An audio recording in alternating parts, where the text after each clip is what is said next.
Hallelujah. परमेश्वर कितना महान है, वो हमेशा हमारे साथ साथ रहता है। हम कौन है? परमेश्वर की संतान। जोर से बोलेंगे, हम कौन है?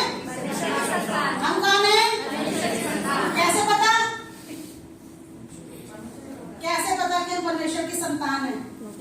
रोमियो 8:16 कहता है कि आत्मा, आप ही हमारी आत्मा के साथ मिलकर गवाही देता है कि हम परमेश्वर की संतान हैं। और संतान है तो वारिस भी है। क्या हमें कोई घटी हो सकती है? कोई घटी हो सकती है? निकालेंगे याकूब 4 की 7।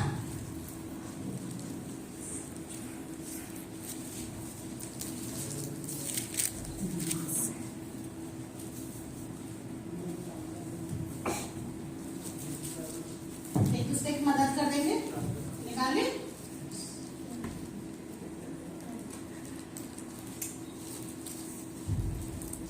मैं आप लोगों के लिए पढ़ती हूँ। इसीलिए परमेश्वर के अधीन हो जाओ और शैतान का क्या करो? सामना करो, तो वह तुम्हारे पास से भाग निकलेगा। कौन भाग निकलेगा? शैतान। शैतान हमसे नहीं डरता, मुझ मोटी से भी नहीं डरता। वो किससे डरता है? प्रभु यीशु मसीह के नाम से। वो किससे डरता है? प्रभु यीशु मसीह के नाम से डरता है। तो हमें डरने की जरूरत नहीं है, क्योंकि परमेश्वर हमारी ढाल है। तो हमें कुछ हो सकता है? कुछ भी हमें नहीं हो सकता। बढ़ती तारीख की स्टोरी किस किसने पढ़ी है बाइबल में? हालेलुया।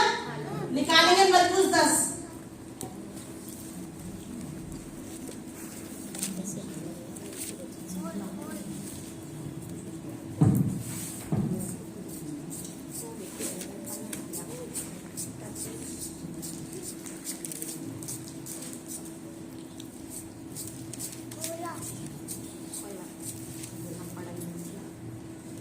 मरकुस 10 की 46 निकाली।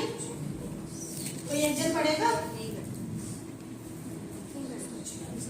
हाँ जी, नहीं 46।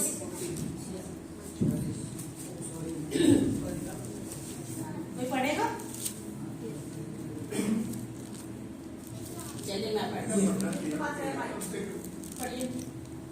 वे यरीहो में आए, और जब वह और उसके चेले और एक बड़ी भीड़ यरीहो से निकलती थी, तब तिमाई का पुत्र बरतिमाई, एक अंधा भिखारी, सड़क के किनारे बैठा था।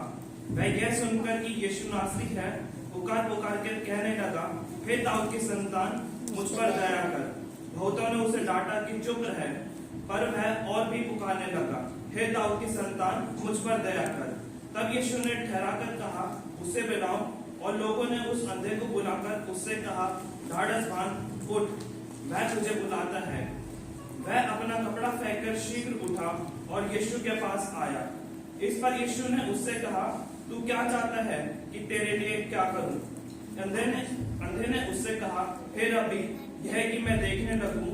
यीशु ने उससे कहा, चला जा, तेरे विश्वास ने तुझे चंगा कर दिया है। वह तुरंत देखने लगा और मार्ग में उसके पीछे हो लिया। हालेलुया। वहाँ क्या था? वहाँ एक अंधा भिखारी था। वो क्या था? अंधा था, लेकिन वो बहरा नहीं था। वो क्या था? अंधा था। वो गूंगा नहीं था, पुकार सकता था। उसने वहां से, जब उसको पता चला कि यहाँ से यीशु नासरी निकल रहा है, उसने जोर जोर से शोर मचाना शुरू कर दिया। वो क्या करता था? वहां बैठ के भीख मांगता था। अब कोई अच्छे भले कपड़ों में सर धस के बैठेगा तो कोई भीख देगा? कोई नहीं देगा। तो उसके कपड़े कैसे थे? भिखारियों की ड्रेस अलग ही होती है, बिल्कुल जो तरस है उनके ऊपर। वो अपनी उस ड्रेस में बैठा हुआ था और भीख मांग रहा था। और जब उसे पता चला वहां से यीशु निकलने वाला है, तो उसने क्या कहा?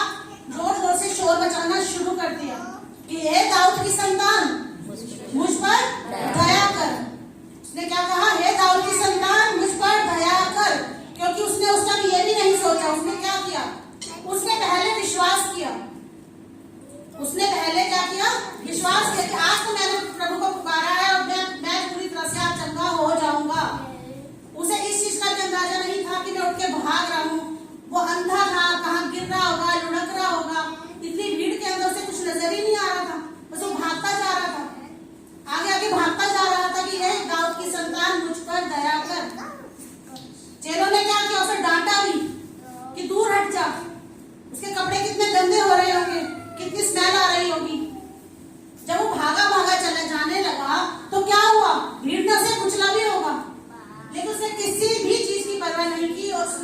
परमेश्वर पे विश्वास करके वो भागा चला गया।